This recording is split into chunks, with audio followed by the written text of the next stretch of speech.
Have you ever tried walking in somebody else's shoes? Right? They probably don't fit. Well, it's the same thing becoming a new leader. What if you're following someone? What if you're having to lead somebody else's people? Well, today we're going to talk about some powerful tips to help new leaders. And we're going to look at the commissioning of Joshua, chapters 1 and 2, in our reading today. Good morning, I'm Pastor Rini, Senior Pastor of Valley Christian Center. Welcome to 747 Morning Inspiration. And we're going to jump right into Joshua. Remember, Moses has died at 120 years old and has handed off the reins to Joshua, who's now being commissioned by God to lead the people past the Jordan into the promised land. So let's jump right into it. Verse 1 of Joshua. After the death of Moses, the servant of the Lord said to Joshua the son of Nun, Moses' assistant, Moses, my servant, is dead. Now therefore arise, go over this Jordan, you and all the people, into the land that I am giving to them, to the people of Israel. So he gets both training from Moses, and now that Moses is gone, God imparts the commissioning to finish the work, to bring it to the next level. Now, it's important to note that Moses was a great leader all the way up to the end. It even says at 120 years old, his eyes had not dimmed and his energy had not been reduced. So Moses could have, if God chose, lived even longer and brought the people into the promised land, but God chose to give Moses a break, and he allowed Joshua to be the one. Even though Joshua was in his late 70s, Joshua was the one who was going to bring the people into the promised land. And no, even though Joshua had heard and learned from the experiences of Moses, Joshua was now being commissioned by God. And that's the first tip for a powerful tip for new leaders. Remember, respect those who came before you, learn from them, but then talk directly with your Creator, who has a preferred destiny for your life. The more intimate your relationship with the living God, the easier it is for you to hear God's commissioning and know what you must do. And God goes on to say, verse 3, every place that the sole of your foot will tread, I have given you, just as I promised Moses. So he is getting the same blessing from the Lord that Moses had from the Lord. And he says, basically from the wilderness of this Lebanon as far as the great river, the river Euphrates, all the land of the Hittites, the great sea toward the going down of the sun shall be your territory. Just as I was with Moses, so I will be with you. I will not leave you or forsake you. So the first thing we need to remember, a second thing we need to remember is that when God raises up leaders, and if he calls you to be a leader, it's God calling you.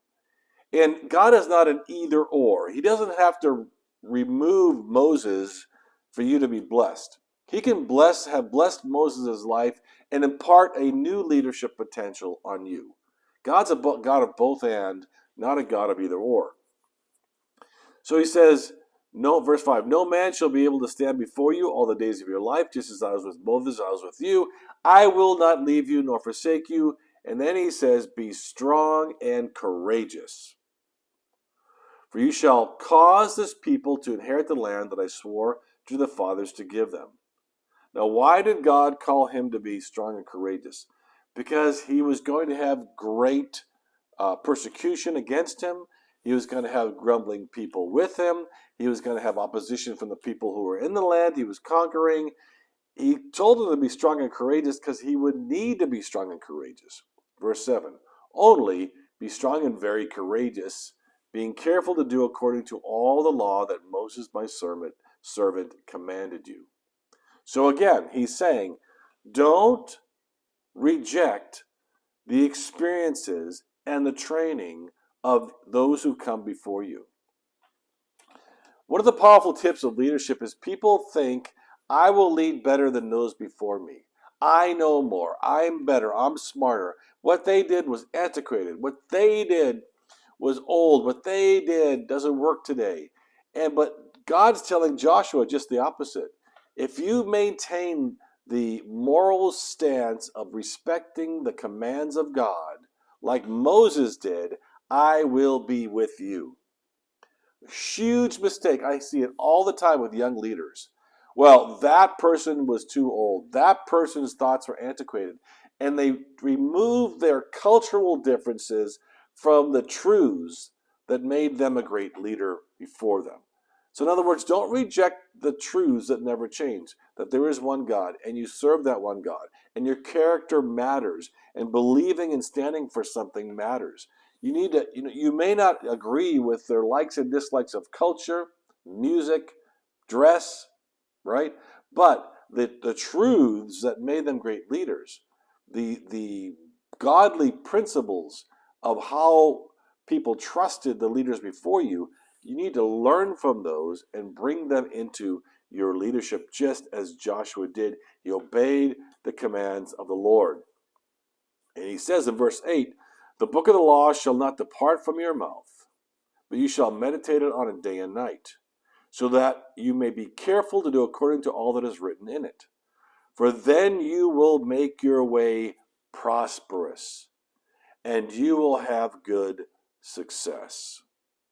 Have I not commanded you? Be strong and courageous. Do not be frightened, and do not be dismayed, for the Lord your God is with you wherever you go. So once again, Joshua has to fill the big shoes of Moses, but God has a new impartation, a new power, a new presence upon Joshua. All Joshua's got to do is remember what Moses taught him, obey the commands of the Lord, and then stay strong and courageous, because many people are going to stand against him. So that's exactly what Joshua does. He stands strong in what the Lord says, and he begins the process of telling the people, we're going to go over the Jordan, and we're going to fulfill what God had spoken to Moses. How does that allow you freedom as a new leader when someone else has set a precedent before you? Well, the answer is you got to find out what part of what that previous leader had done that must maintain itself and what part has changed. And so Joshua is sending people again over across the way to spy out the land again and determine how they're going to get across. And then he still has to get across this swollen Jordan River that is at the highest peak because of the rains. So it's going to require some God intervention for Joshua to do what God's called him to do. Verse 10 says, Joshua commanded the officers of the people, pass through the midst of the camp and command the people, prepare your provisions, for within 3 days you are to pass over this Jordan to go in and take possession of the land that the Lord your God is giving you to possess.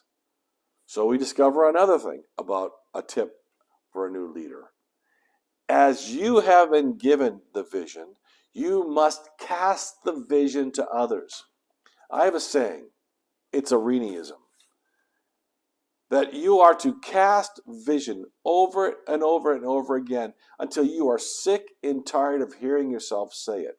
Because when you finally get to the point when you're sick and tired of hearing you say the same thing over and over as you cast vision to people, only then, at your point of great frustration with repeating it over and over again, that's the place where the people are actually starting to hear it.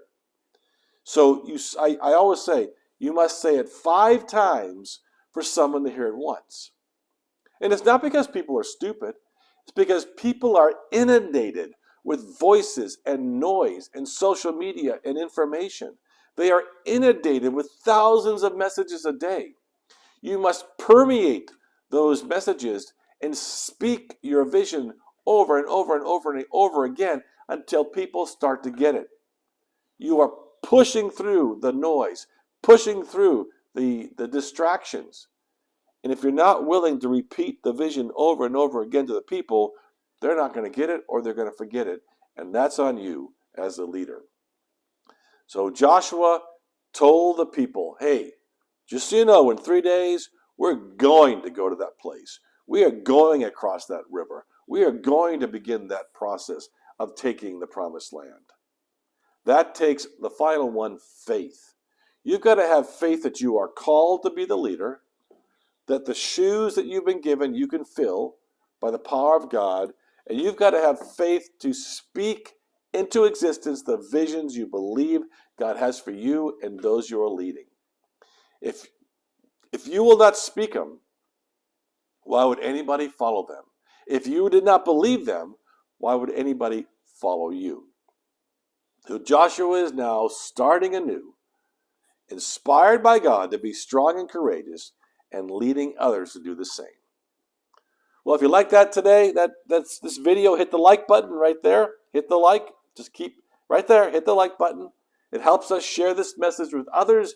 Make sure you're subscribing. Please make sure that you're sending this video to your friends. And tonight, and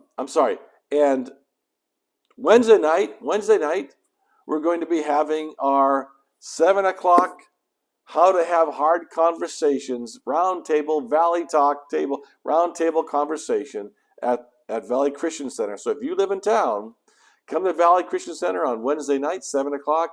It's a roundtable discussion where we deal with difficult topics. And I would love for you to be there as we learn how to be ambassadors for Christ. Well, I love you all, and I'll see you tomorrow morning. At what time? That's right, 7:47. Go out there and be a mighty leader. Love you all. Bye-bye.